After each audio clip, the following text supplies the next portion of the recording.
The sports entertainment world could only brace for impact as Savage and Hogan battled, and when it was over, a common WrestleMania sight was seen. Hulk Hogan celebrating in the ring with the WWE Championship back in his possession. And as the 1980s gave way to the 90s, around the world there was a real sense of looking for the next big thing. The newest, the coolest, the fastest, the strongest, anything to show where the future was. This was also the case in WWE. Hogan had occupied for 6 years. The untamed super all other opponents. Even that loss we relived at WrestleMania 5 against Rick Rude, yeah, he avenged that just a few months later at SummerSlam, regaining the Intercontinental Championship in the process. But this talk all seemed like fantasy, only existing as a dream match. Hogan and Warrior weren't enemies, and for either of them to turn against the other would run against the strict codes of honor to which both men claimed to adhere. Royal Rumble match. It was brief, but for a moment, the only two men in the ring were, you guessed it, Hulk Hogan and the Ultimate Warrior. The crowd went nuts, and these two stared at each other for a minute before circling up. Two running tackles led nowhere, and then a double clothesline floored both men, ending things before they could really get started between the two. That small taste, though, was all the world of sports entertainment needed to know that they wanted more. Even more interesting, it would be Hulk Hogan who would challenge the Ultimate Warrior to a contest at WrestleMania 6. Adding to the stakes was the stipulation that both the WWE and Intercontinental Championships would be up for grabs, leaving the winner with supreme claim to lead WWE into the next decade. All right, now it's your turn to try and shock all the little Hulkamaniacs out there and try to beat Hogan at WrestleMania 6.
Like this wasn't something the WWE Universe was used to.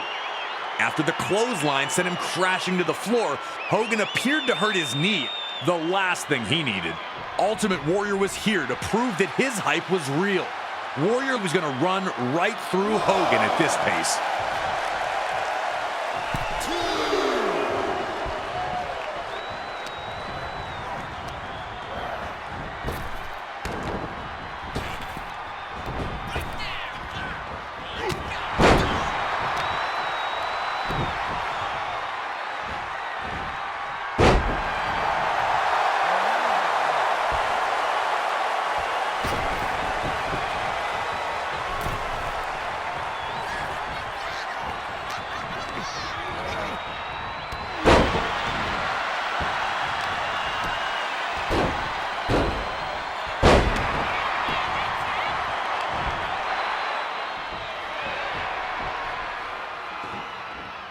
Superstar getting to his feet while Hogan stays down. The Hulkster was running out of magic. Could he find one more iconic comeback?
Hogan had been out-muscled by opponents before, but they were usually 7 feet tall or 400+ pounds.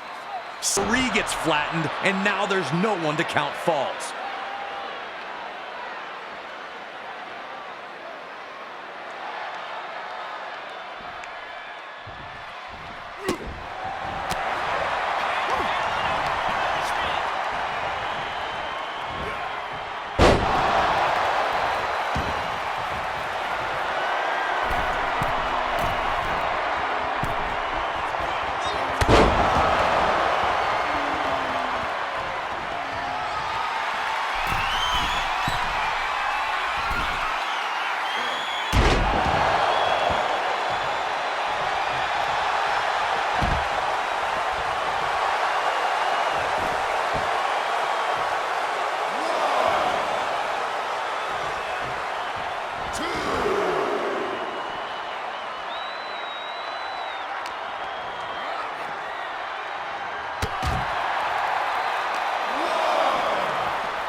As Warrior lifted Hogan up, things were looking perilous for the Hulkster.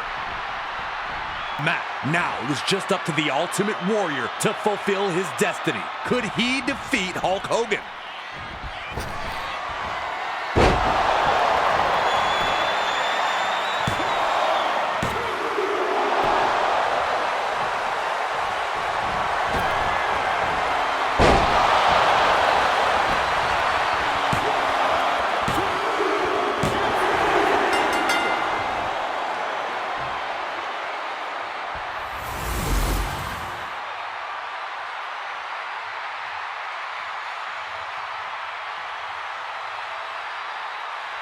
Ladies and gentlemen, here is your WWE Intercontinental and the WWE Champion, the